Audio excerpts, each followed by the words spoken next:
성경 말씀 보겠습니다. 성경 말씀은 신약 성경 고린도전서 제15장 16절 이하 22절 말씀입니다.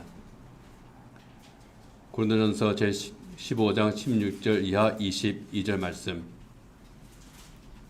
함께 읽겠습니다. 하나님께서 주신 말씀입니다.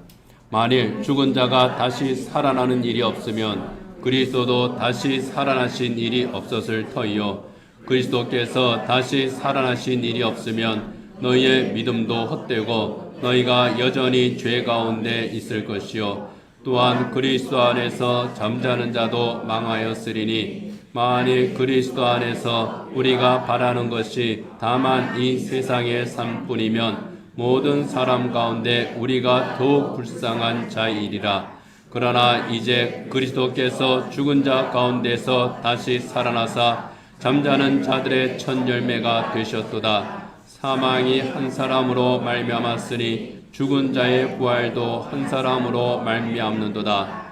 아담 안에서 모든 사람이 죽은 것 같이 그리스도 안에서 모든 사람이 삶을 얻으리라. 아멘.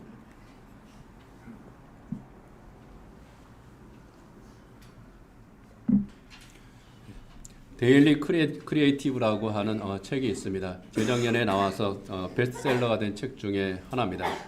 하루 한 장 성찰할 수 있는 질문을 주고 거기에 대한 그 답을 쭉 엮은 일종의 자기계발서 같은 그런 책입니다. 이 책의 저자 토드 헨리가 어느 모임에 갔는데 누가 이런 질문을 하더랍니다. 세상에서 가장 가치 있는 땅이 어디라고 생각하십니까? 세상에서 가장 가치 있는 땅, 그럼 가장 값비싼 땅이 어디일까? 그것을 떠올렸던 모양입니다. 뉴욕 맨해튼 중앙에 어떤 그 유전인가 또는 맨해튼 중앙 유전이 생기면 가장 가치 있을까? 또 남아프리카 어떤 금광일까? 이런저런 생각을 하면서 대답을 했답니다. 그랬더니 그 질문자가 다 틀렸습니다. 세상에서 가장 가치가 높은 땅은 무덤입니다. 그곳에는 미처 쓰지 못한 소설, 실현하지 못한 아이디어, 회복하지 못한 관계, 펼치지 못한 꿈이 모두 묻혀있기 때문입니다. 참 멋진 말인 것 같아요. 참 가치 있는 땅. 그렇구나. 한 사람이 일생을 살아온 그 흔적이 거기에 있는 것이구나. 그가 평생 꿈꿨던 꿈이 그곳에 있는 것이구나. 그리고 그 사람이 회복하고 싶었지만 회복하지 못했던 그런 그 관계들이 거기에 바로 있는 거구나.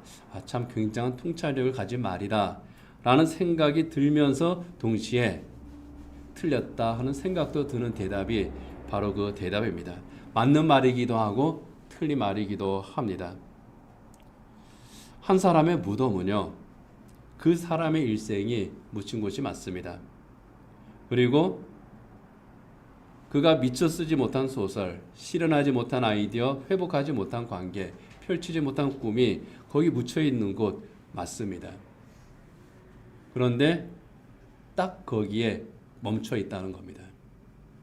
더 이상 실현되지 못하는 곳, 그리고 시간이 가면서 잊혀지는 곳, 그곳이 바로 무덤입니다.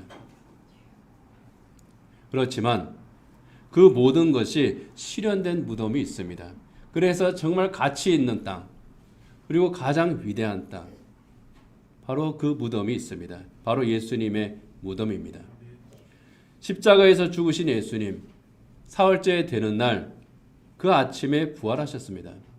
예수님께서는 부활하셨고 이 예수님의 부활을 통해서 예수님께서 부활하심으로 말미암아 예수님의 그 무덤은 죽음으로써 모든 것이 멈춰버린 것, 모든 것이 끝나버린 것, 그 꿈이 수습되어 버린 바로 그것이 아니라 모든 것이 다시 새롭게 시작되는 바로 그곳이 되었습니다. 쓰지 못한 소설이 아니라 이제 완결된 소설이 바로 그곳에 있고요.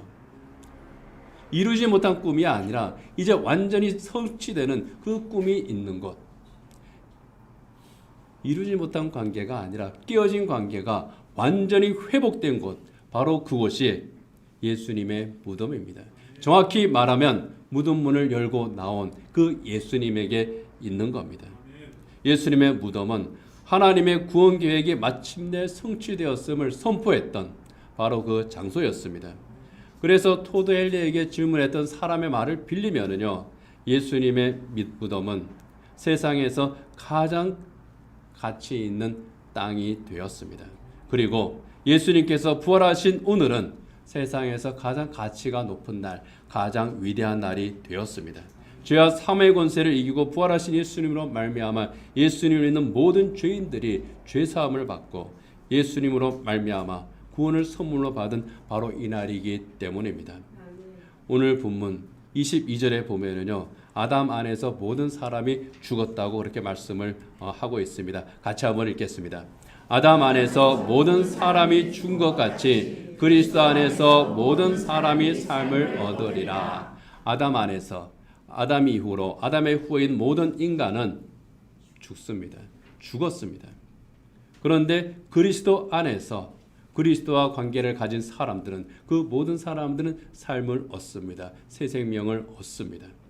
여기에 아담 안에서 모든 사람이 죽었다고 하는 것은요, 두 가지 의미입니다. 하나는 육체적 죽음입니다. 하나님께서는 아담에게 너는 흙에서 왔으니 흙으로 돌아가라고 말씀을 하셨습니다. 티끌에서 왔으니 티끌로 돌아가라 하는 겁니다. 눈에 보이는 육체의 소멸을 의미합니다. 이 세상에서 우리가 육신으로 살면서 가지고 누렸던 그 모든 물질적 관계들이 끝나는 것, 그것을 의미합니다. 이것이 육체적 죽음입니다. 그런데 죽음은 육체적 소멸만을 의미하지 않죠. 육체적 소멸만으로 끝나는 것이라고 하면은 우리의 신앙도 필요가 없는 겁니다. 또 하나의 죽음이 있습니다. 그것은 바로 영적 죽음입니다. 이 영적 죽음이 정말 중요한 겁니다. 왜냐하면은 육신은 유한하고 또 육신은 이 세상의 시간이 다 끝나면 소멸이 됩니다. 그러나 영혼은 소멸되지가 않습니다. 영원합니다. 소멸되지 않는 영혼은 하나님의 법정에 서게 됩니다. 그 하나님의 법정, 하나님의 심판대에서 그 죄로 말미암은 심판을 받게 되는 겁니다. 그리고 그 심판의 결과는 하나님과의 영원한 관계 단절입니다. 성경은 그것을 지옥으로, 멸망으로 그렇게 표현을 합니다. 세상적인 법정 용어로 표현하면은요, 종신지옥형입니다. 그렇게 하면 제일 이해가 간단해요. 종신형을 받는 겁니다. 영원한 절망입니다. 영원한 사망입니다. 이것이 영적 죽음입니다. 아담의 죄로 말미암아 모든 사람은 이 영원한 절망 아래, 영원한 사망의 굴레에서 벗어날 수가 없었습니다. 하지만 모든 사람들이 그렇게 살다가 멸망하는 것, 그렇게 죄와 사망의 권세에 매여 살다가 영원한 사망에 이르는 것, 하나님께서 원하시는 것이 아니라는 겁니다. 하나님께서는 사람을 창조하시고 그 창조하신 인간이 영원한 멸망에 이르도록 내버려 두는 것을 원하지 않기 때문입니다. 그 영원한 멸망에서 구원하시는 것, 영원한 사망에서 영원한 생명으로 인도하시는 것, 이것이 하나님의 뜻입니다. 하나님의 소망입니다. 그래서 하나님께서는 죄로 말미암아 깨어진 하나님의 관계를 다시 회복할 수 있는 길, 구원을 받는 길을 열어주셨습니다. 이 구원의 길이 바로 예수님의 십자가죠. 예수님께서 십자가 위에서 죽으심으로 말미암아 우리가 치러야 할 그 모든 죄의 대가들, 우리의 원죄와 우리의 자범죄들, 우리가 알고 짓는 죄, 모르고 짓는 죄, 우리의 모든 허물까지 그 모든 것의 대가를 십자가 위에서 치러주시고, 그리고 사흘 후에 부활하셨다고 하는 겁니다. 그것이 바로 오늘 부활절 아침입니다.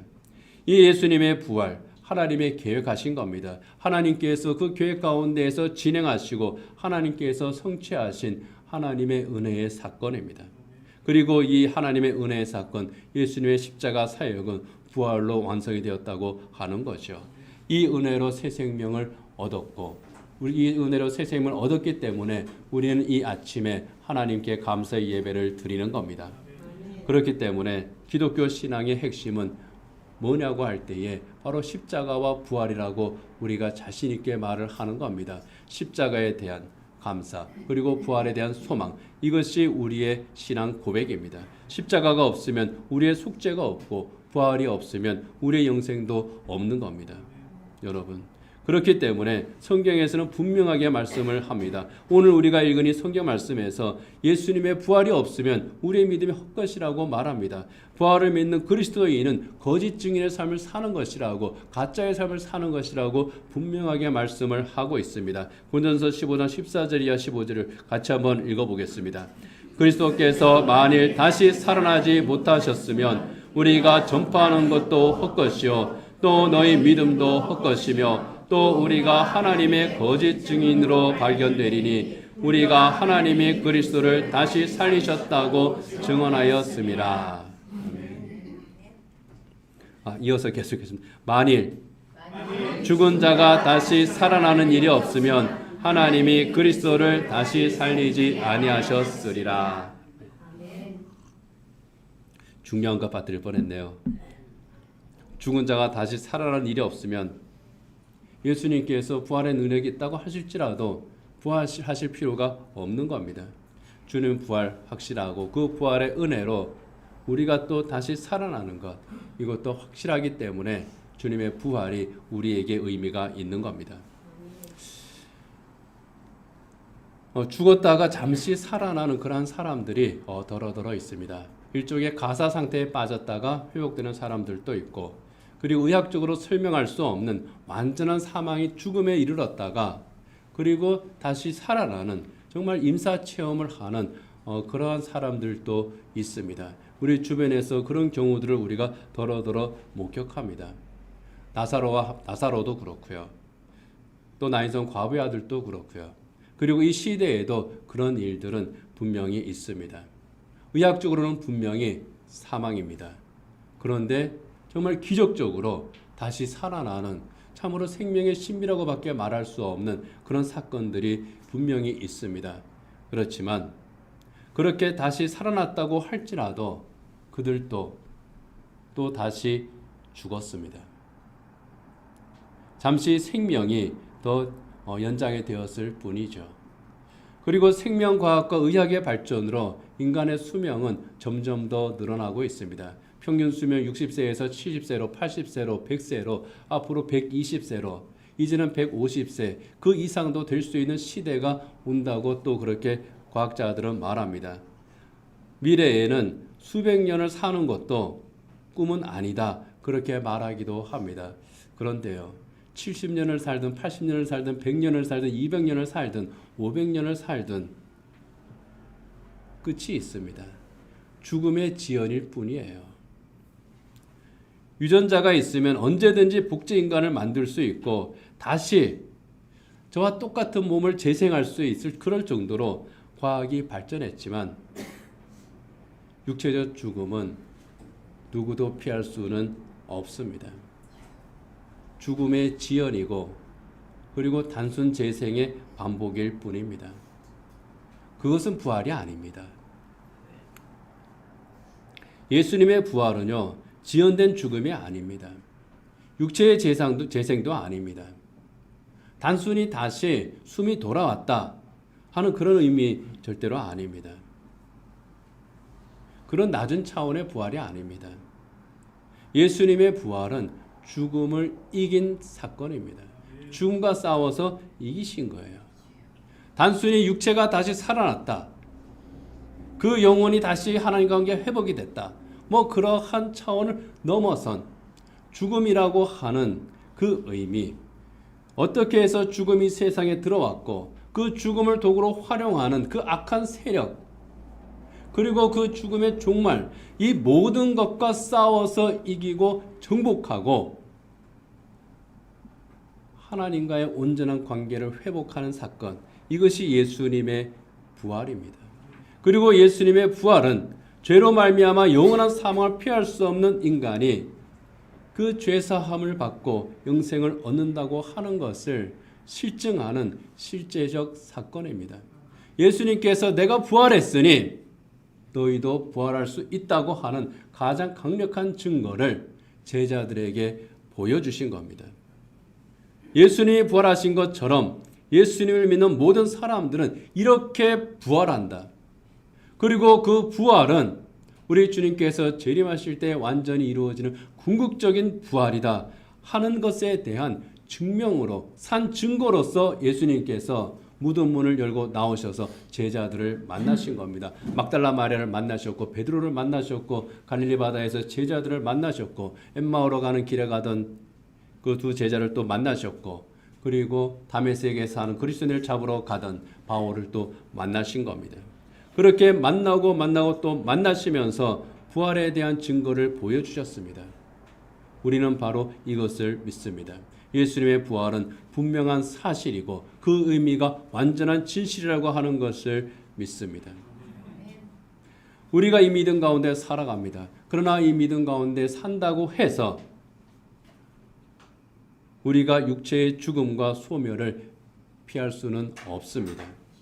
이 세상 살아가는 모든 사람들처럼 우리의 육신은 약해지고 그리고 이 세상에서 주어진 시간이 다 끝나면은 우리는 누구나 다 죽습니다. 그렇지만 분명한 사실은 우리 주님께서 영광 가운데 재림하실 때에 하나님의 자녀들은 그 영혼과 육체의 완전한 부활의 몸으로 하나님 앞에 다시 선다는 겁니다. 그리고 영생을 누린다고 하는 겁니다. 이것은 변할 수 없는 사실입니다. 이것을 궁극적인 구원이라고 말합니다. 예수님의 십자가와 부활의 은혜로 말미암은 이 궁극적인 구원, 이 구원의 소망을 품고 살아가는 사람들이 그리스도인들입니다. 이 그리스도인들에 대해서 성경은 또 이렇게 말씀을 하고 있습니다. 고린도후서 5장 17절입니다. 그런즉 누구든지 그리스도 안에 있으면 새로운 피조물이라 이전 것은 지나갔으니 보라 새 것이 되었도다. 누구든지 그리스도 안에 있으면 새로운 피조물이라 이전 것은 지나갔으니 보라 새 것이 되었도다. 우리가 너무나도 잘 아는 이 말씀입니다. 새로운 피조물, 새로운 존재라고 하는 뜻이죠. 새로 지음을 받은 새로운 존재. 구원받아 하나님의 자녀가 된 하나님의 새 사람을 일컫는 말입니다. 그리스도 안에서 새로운 존재가 되었다. 예수님의 십자가 부활의 은혜로 말미암아 정말 이전과는 전혀 다른 하나님의 새 사람이 되었음을 의미합니다. 그래서 이전 것은 지나갔으니 보라 새 것이 되었다라고 선언을 합니다. 죄와 정욕에 매여 살던 그 옛사람, 하나님을 모르고 살던 그 옛사람, 하나님과의 관계가 단절되어서 살던 바로 그 옛사람은 예수님과 함께 십자가에 못 박혔습니다. 예수님과 함께 십자가에 못 박혀 죽었습니다. 그리고 예수님의 부활과 함께 하나님의 새 사람으로 새로운 피조물로 다시 살아가는 하나님의 새로운 사람, 이전과는 전혀 다른 존재가 되었다고 하는 그런 의미입니다. 여러분, 분명히 예수님의 십자가는 죽음을 의미합니다. 그 죽음은 죄로 말미암은 영원한 사망입니다. 그러나 예수님께서 십자가를 지심으로 말미암아 우리 죄가 사함을 받았다는 겁니다. 그게 예수님의 십자가예요. 예수님의 부활, 생명입니다. 주님의 부활하심으로 사마의 권세를 정복하고 승리를 선포하셨습니다. 그리고 믿는 자에게 십자가의 죄사함과 부활의 새 생명을 선물로 주셨습니다.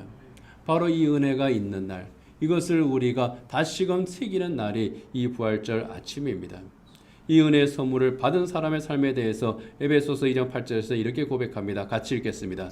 너희는 그 은혜에 의하여 믿음으로 말미암아 구원을 받았으니 이것은 너희에게서 난 것이 아니요 하나님의 선물이라. 하나님의 선물이라. 이 십자가와 부활의 은혜에 의해서 믿음으로 말미암아 구원을 받았는데 이것이 하나님의 선물이라는 겁니다.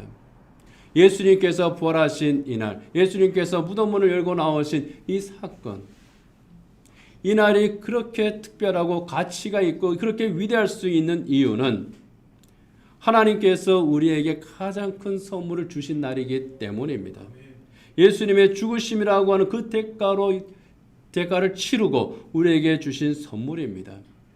그래서 부활 생명의 신앙을 가진 사람은 내가 살아있음에 감사합니다.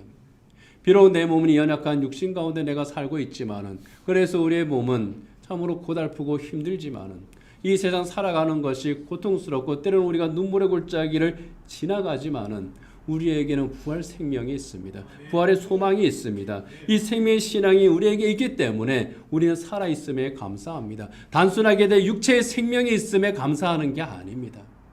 육체의 생명이 있으면 우리가 생각한다면은 차라리 이 모진 목사 하나님 차라리 거두어가 주세요라고 우리가 기도해도 하나님께서 그거 들어주셔야 돼요. 그러나 하나님께서는 이 생명이 있는 그대로 우리의 모습이 있는 그대로 이 세상에서 우리와 그대로 두시고 그래 그래도 괜찮아.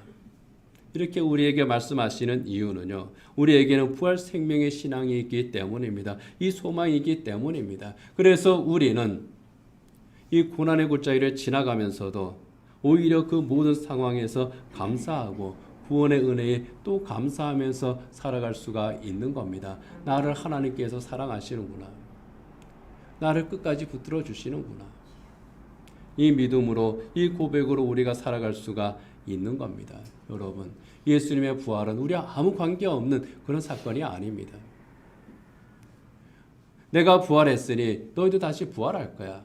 그러니까 너희들 그냥 알아서 이 세상 살다가 그리고 그 다음에 천국 와. 그러면 그때 내가 영생 줄게. 그게 아닙니다. 예수님의 부활은 그 즉시로부터 효력이 발생되는 이 부활 사건입니다. 내세만의 사건이 아닙니다. 현세의 이 부활의 기쁨과 그 부활의 능력과 부활의 소망 가운데에서 우리를 살게 하는 겁니다. 예수님께서 사망의 권세를 이기고 다시 사셨듯이 우리 또한 죄와 사망의 권세를 이기고 살아갈 수 있는 능력을 이 부활을 통해서 우리에게 주시는 겁니다. 예수님께서 부활의 첫 열매가 되셨다고 하는 것은 그 부활 승리의 삶을 살아가는 그 첫 열매가 주님께서 되신 것이고 그 다음 열매가 바로 우리라고 하는 겁니다. 주님께서 죄와 사망의 권세와 싸우셨다면 우리 또한 죄와 사망의 권세와 싸웁니다. 주님께서 이기셨다면 우리 또한 이길 수가 있는 겁니다. 주님께서 그 이길 수 있는 능력을 우리에게 주시기 때문입니다. 무엇을 통해서요? 성령 하나님을 통해서 우리에게 주십니다. 하나님의 은혜로 우리를 부르시고 구원하신 우리 주님, 우리에게 영생을 선물로 주시고 이 영생을 결코 빼앗기지 않게 하시는 우리 주님이십니다. 그래서 우리는 이 부활 소망의 신앙 가운데에서 이 세상을 절망하지 않고 오히려 기쁨과 감사함으로 살아갈 수가 있는 겁니다. 그래서 부활은 하나님께서 우리를 위해서 행하신 가장 위대한 사건이 되는 겁니다. 그래서 부활절은 가장 특별하고 가장 복되고 가장 위대한 날입니다. 이 가장 위대한 날인 부활절, 바로 오늘 부활절 오늘에 우리는 베드로가 고백했던 것처럼 죄에 대해서는 죽고 의에 대해서 사는 하나님의 새 사람으로 살아야 될 줄 믿습니다.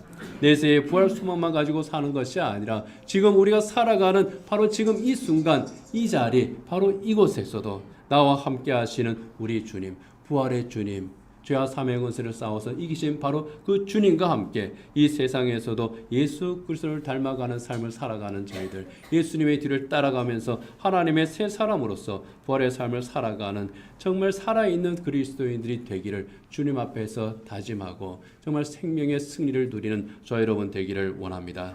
기도하겠습니다.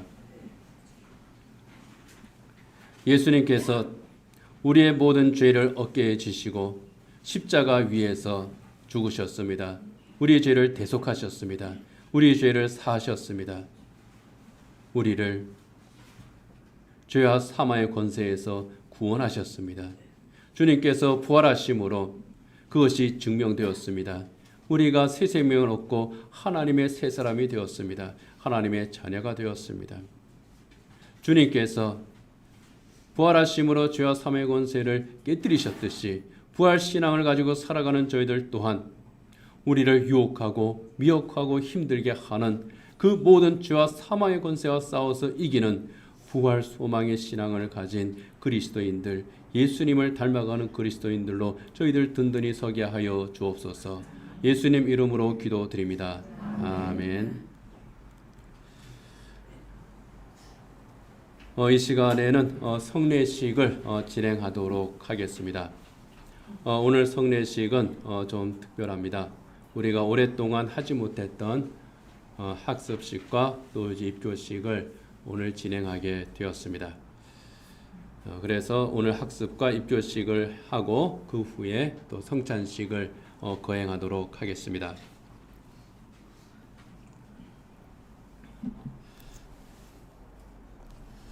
학습 예식은요, 교회의 일원으로서 또 이제 신앙 고백 공동체에 내가 이제 한 회원이 되겠습니다. 교회의 한 멤버가 되겠습니다 하는 그러한 선제적 고백이다. 그렇게 생각하면 되겠습니다. 그래서 우리가 세례를 받을 때에는 완전한 신앙 고백을 합니다. 나는 하나님 앞에서 죄인입니다. 나는 예수님을 나의 구주로 믿습니다. 나는 그리스도인으로 살겠습니다.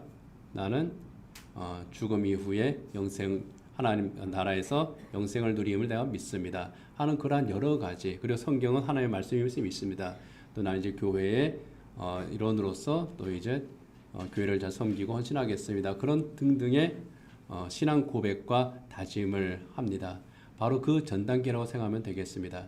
그래서 교회에서 신앙생활을 하면서 나는 이제 교회에 대해서 좀 더 알겠습니다. 하나님에 대해서 좀 더 알겠습니다. 예수님에 대해서 알겠습니다. 물론 그러면서 예수님 믿는 그 믿음의 신앙 고백을 합니다. 그래서 오늘 우리 이상진 성도님과 정순희 성도님 이제 부부가 상당한 기간 동안 1년이 훨씬 넘는 그 기간 동안 교회에 이제 출석하시면서 왜 옵니까 하는 그 이제 그냥 묻지 않아도 그래도 이제 계속 오랫동안 출석해 주시고 그리고 이제 올해 초에 교회 이런 제도가 있는데 하시겠습니까 했을 때에 또 이제 하시겠다고 이제 그랬습니다. 그래서 새신자 교육을 겸해서 학습 교육을 이제 했고요. 그래서 오늘 받기로 학습 교인으로 서약하기로 또 동의를 했습니다. 그래서 오늘 이 자리에서 또 학습 예식을 행합니다. 학습 예식을 행한 후에 앞으로 일정 기간 동안 또 우리 이제 기독교의 기본적인 진리들에 대해서 우리가 무엇을 믿는지에 대해서 또 일정 기간 동안 또 공부를 할 것입니다. 그리고 그것에 대해서 분명한 신앙 고백을 하게 되었을 때 이제 또 세례 예식을 행하게 될 겁니다. 순조롭게 그 모든 과정이 진행될 수 있도록 여러 성도님들은 함께 기도해 주시면 고맙겠고요. 그리고 정말 오랫동안 그 친구를 위해서 기도하고 또 이제 군면을 했던 우리 김연한 집사님의 그 귀한 생명 열매인 줄 압니다. 그리고 또 우리 교회 또 같은 동년배의 또 우리 전원님들, 집사님들 또 이제 함께 기도하고 또 교제하는 가운데에서 정말 아름답게 하나님 벽에 서게 된 것 같아요. 너무나도 이제 감사합니다. 오늘 두 분 잠깐 일어나 주시고요. 이상진 성도님, 정순희 성도님 자리에 잠깐 일어나 주시고요.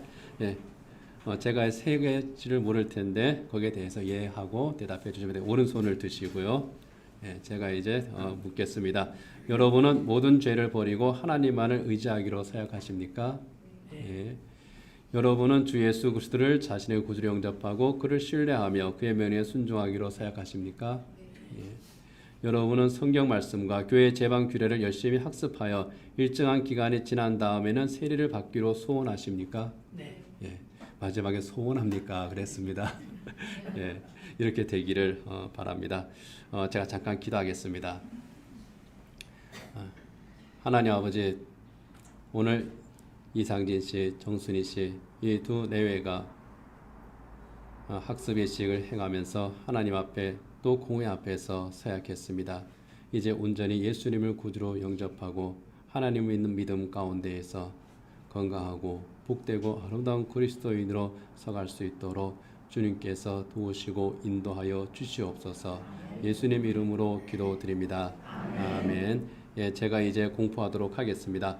이상진 씨, 정순희 씨는 대한예수교 장로회 성수교회의 학습교인이 된 것을 성부와 성자와 성령의 이름으로 공포하노라. 아멘. 예, 자리에 앉아 주시고요. 우리 박수로.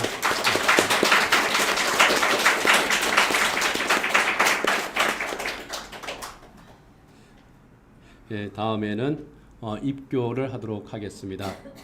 입교는 세례 예식과 똑같습니다. 다만 유아 세례를 받았던 그 어린아이들이 성장을 한 후에 본인들이 신앙 고백을 하는 절차가 바로 입교입니다. 그래서 우리 영환이하고 이제 규환이 세례 교육을 이제 쭉 하면서 본인들의 기본적인 그 신앙 고백을 했습니다. 하나님 믿느냐 그랬더니 믿는다 그러고, 예수님 믿느냐 그러니까 믿는다 그러고, 성경을 믿느냐 그러니 믿는다 그러고, 근데 너희가 죄인인 걸 믿느냐 그래도 죄인인 것을 또 믿는다 그러고, 예, 천국 천국 갈 수 있느냐 그랬더니 하나는 갈 수 있다 그러고 하나는 내가 사는 모습을 보니 못 갈 것 같습니다 그러고 그런데 천국 갈 수 있다는 것은 믿는데 자기가 사는 것을 보니까 그래서 생각이 없이 사는 것은 절대로 아니구나. 예, 그래서 어쨌든 참 이 시대가 참 험악합니다. 그리고 영적으로도 어두운 그런 시대에 이렇게 믿음 안에서 그래도 성장하고 살아가는 모습이 감사하고요. 좀 더 주님과 가까이 그리고 주님의 인도하신 가운데에서 복된 그리스도인으로 이 아이들이 살아갈 수 있기를 원합니다. 그래서 입교는 유아 세례를 받은 어린아이들이 성장을 해서 뭐 나이를 말씀을 드려도 금방 다 잊어버리거든요. 만 15세 이상이 되면은 입교할 수 있는 자격이 생깁니다. 조금 이제 그 15세는 지났지만 차라리 나이 더 들고 하는 게 더 낫겠다는 생각도 합니다. 나이가 됐으니 하는 것보다 본인들이 분명 고백을 하고서 하는 것이 어떤 때는 더 의미가 있기도 합니다. 자, 우리 영환이 규환이 이 형제 일어나시기 바랍니다. 태어날 때는 영환이가 형이었지만은 오늘 입교할 때는 입교 동기입니다.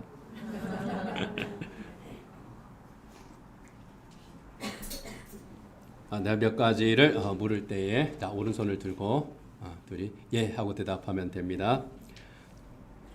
여러분은 어렸을 때에 부모의 신앙 고백과 서약으로 세례를 받았으므로 이제는 그 고백과 서약을 여러분 자신의 것으로 삼고 성실히 지키기로 맹세합니까? 여러분은 하나님 앞에 죄인인 줄 알며 당연히 그의 진노를 받아야 할 사람이지만 하나님의 크신 자비에 의하여 구원을 얻는 길 외에는 소망이 없는 자인 것을 인식합니까? 여러분은 주 예수 그리스도가 하나님의 아들이심과 죄인의 구주이심을 믿으며 복음에 말한 바와 같이 구원하실 이는 오직 예수 그리스도 한 분뿐인 줄 알아 그를 영접하고 그에게만 의지하기로 작정합니까? 여러분은 지금 성령의 은혜만을 의지하고 그리스도를 좇는 자가 되어 모든 죄를 버리고 그의 가르침과 모범을 따라 살기로 작정합니까? 여러분은 이제부터 교회의 관할과 치리에 복종하고 성결과 화평을 이루도록 노력하기로 작정합니까? 네. 자, 기도하겠습니다.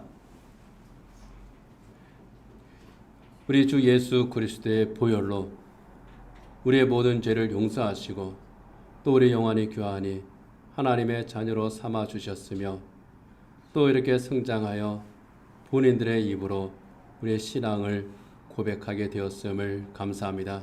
앞으로 믿음 위에 든든히 서서 살아가는 아들들 되게 하여 주시옵시고 이 아들들을 통하여 하나님 영광 받아 주옵소서.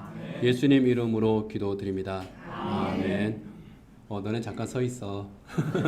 공부할 때까지 서 있는 거야. 정영환군, 정규환군은 대한예수교 장로의 성수교회 입교인 된 것을 성부와 성자와 성령의 이름으로 공포하노라. 아멘. 네, 우리 한번 박수 합시다.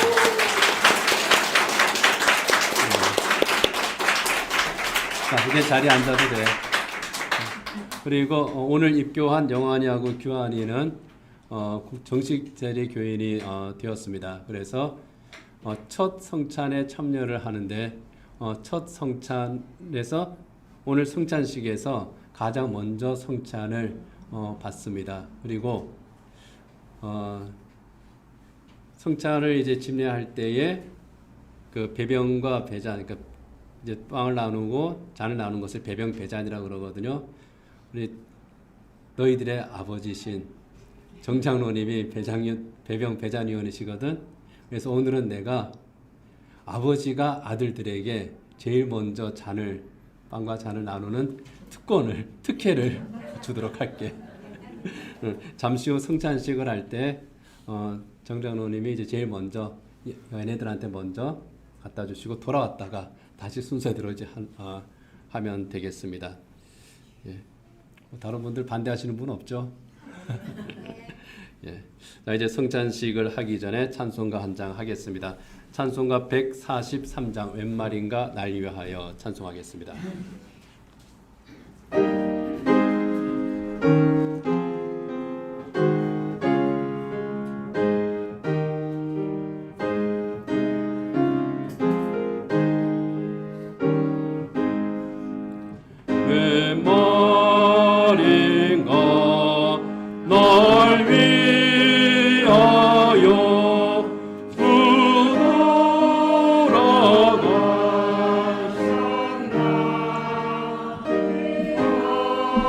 내가 두 날 위해 구해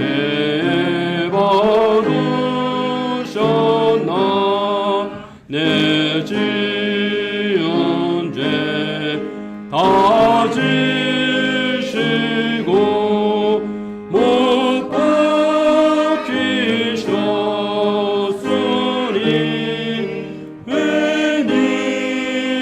웬일인가 왜 눈인가 그 사랑 크셔라 주 십자가 못 박힐 때 그 이도 믿을고 그 밝은 빛 가리워서 감감게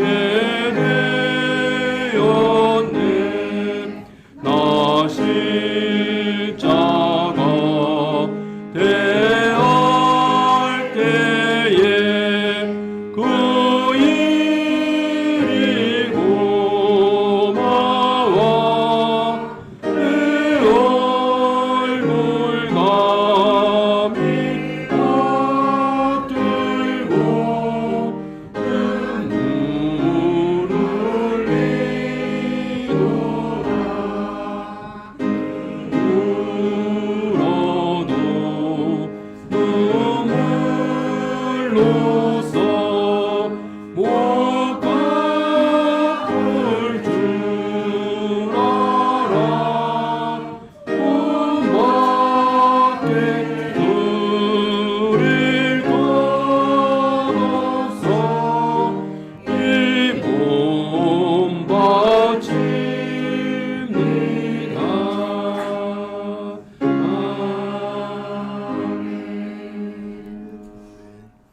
예, 성경 말씀 보겠습니다.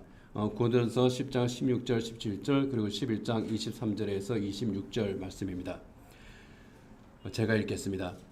우리가 축복하는 바 축복의 자는 그리스도의 피에 참여함이 아니며 우리가 떼는 떡은 그리스도의 몸에 참여함이 아니냐 떡이 하나요 많은 우리가 한 몸이니 이는 우리가 다 한 떡에 참여함이라 내가 너희에게 전한 것은 주께 받은 것이니 곧 주 예수께서 잡히시던 밤에 떡을 가지사 축사하시고 떼어 이르시되 이것은 너희를 위하는 내 몸이니 이것을 행하여 나를 기념하라 하시고 식후에 또한 그와 같이 잔을 가지시고 이르시되 이 잔은 내 피로 세운 새 언약이니 이것을 행하여 마실 때마다 나를 기념하라 하셨으니 너희가 이 떡을 먹으며 이 잔을 마실 때마다 주의 죽으심을 그가 오실 때까지 전하는 것이니라. 아멘. 우리가 오늘 성찬에서 떼는 떡, 빵이지만은 우리가 함께 나누는 빵은 우리 그리스도의 몸, 십자가에서 찢기시는 예수님의 몸을 상징합니다. 그 몸에 참여하는 것이고요. 우리가 나누는 잔, 이것은 그리스도의 피를 상징합니다. 우리 죄를 위해서 십자가에서 죽으시고 고난을 당하고 죽으신 예수님을 우리가 묵상하면서 우리가 새 생명 얻었음에 감사하면서 이 성찬 예식에 함께 참여하시기 바랍니다. 성찬 예식은 우리의 귀한 신앙 고백적 의식입니다. 장로님들 나오셔서 성찬 집행하도록 하겠습니다.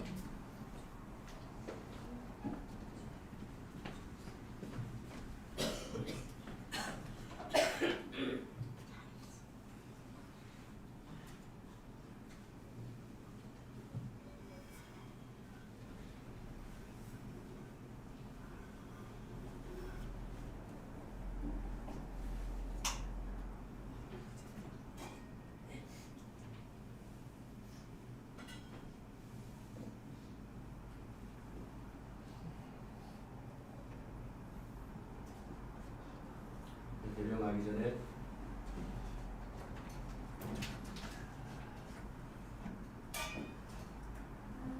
잠시 기도하겠습니다. 주님께서 제정하신 성찬 예식에 저희가 참여합니다. 십자가에서 고난을 받으신 예수님의 몸, 우리 죄 때문에 상하신 주님의 몸에 저희들이 참여합니다. 이 떡을 먹을 때에 우리를 위해 고난을 당하신 주님을 묵상하며 주님의 십자가 은혜로 구원받은 또 새 생명을 얻어서 살아가는 이 몸을 거룩하고 복되게 사용하기를 다짐하며 이 떡에 참여하오니 주여 저희를 도우소서. 예수님 이름으로 기도드립니다. 아멘.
세례교인 중에 받지 않은 분들 계십니까? 이제 잔을 나누도록 하겠습니다.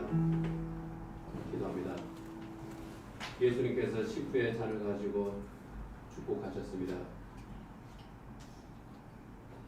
주님께서 축복하신 잔에 저희들이 참여합니다. 이 잔을 저희들이 마심으로 주님께서 새 생명이 우리 안에 있으며 또 우리가 새 생명 얻어 하나님의 새 사람 되었으니 하나님의 새 사람으로 복되게 저희들이 살아가게 하여 주옵소서. 아멘. 예수님 이름으로 기도드립니다. 아멘.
잔을 받지 못한 분 계십니까?